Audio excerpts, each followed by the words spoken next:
Alright, doing a quick overview of how to run a mapping mission in DJI Pilot.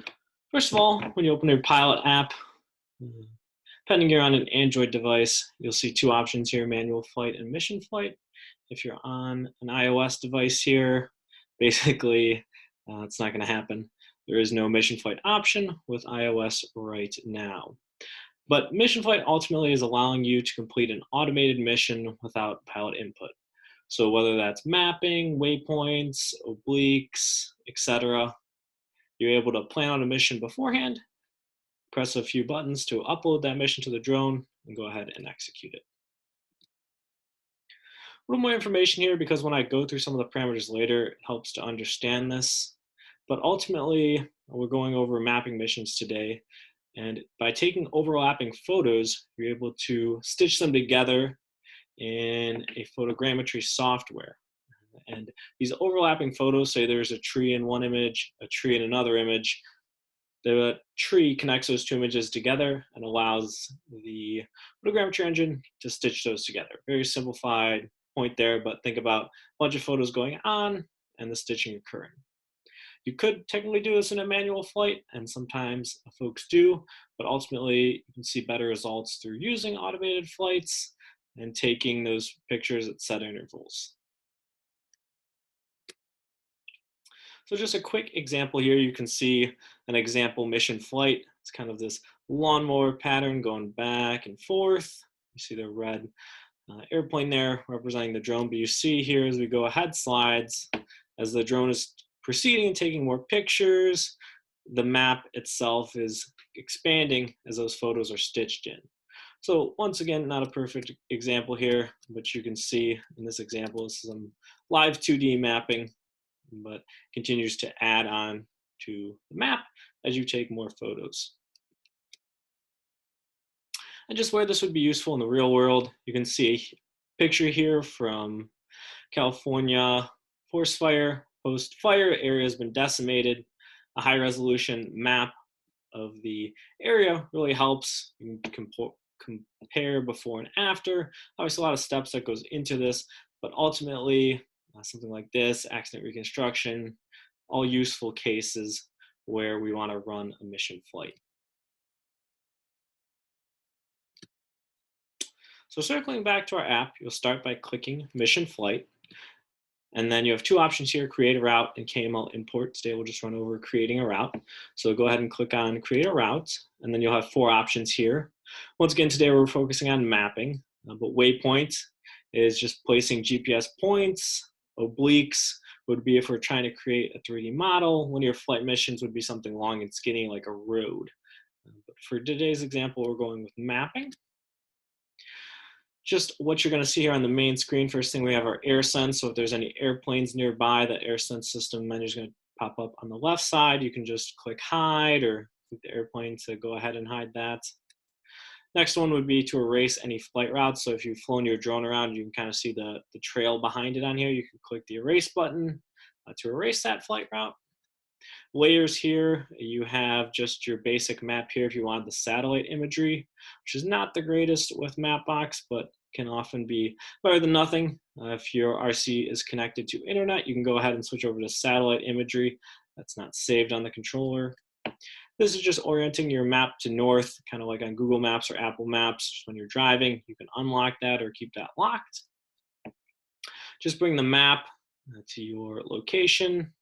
And then this is to show DJI geo zones, like the restricted areas and whatnot. You can toggle those on and off there.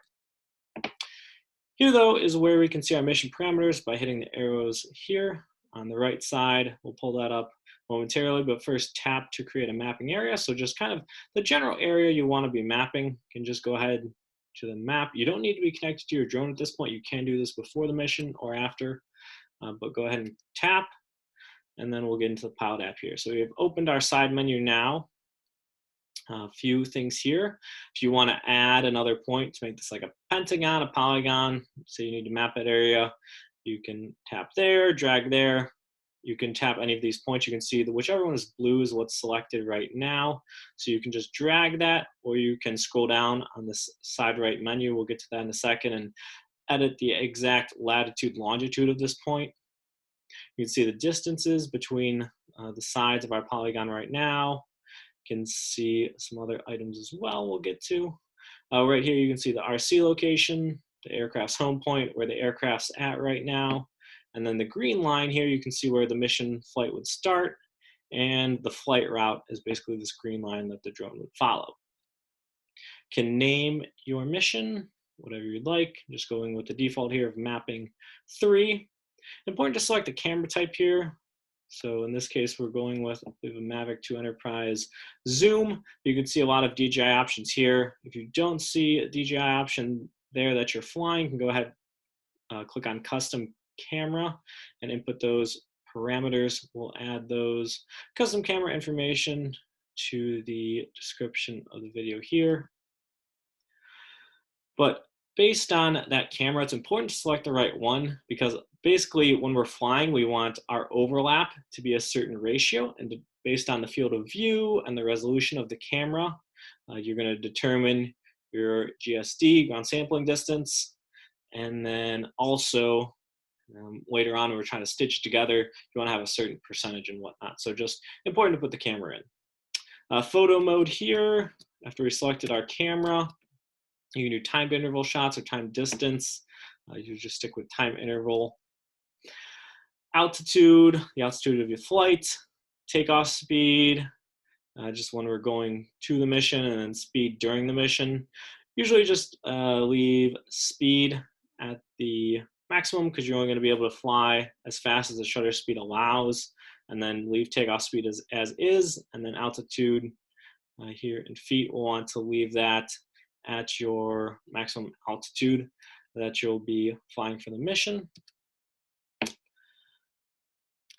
Clicked on, and you scroll down, there's an option to do like, what would you like to do at the end of the mission? So that's upon completion, but you can hover, return to home, land, or go to the route start point, so that S here. So options there.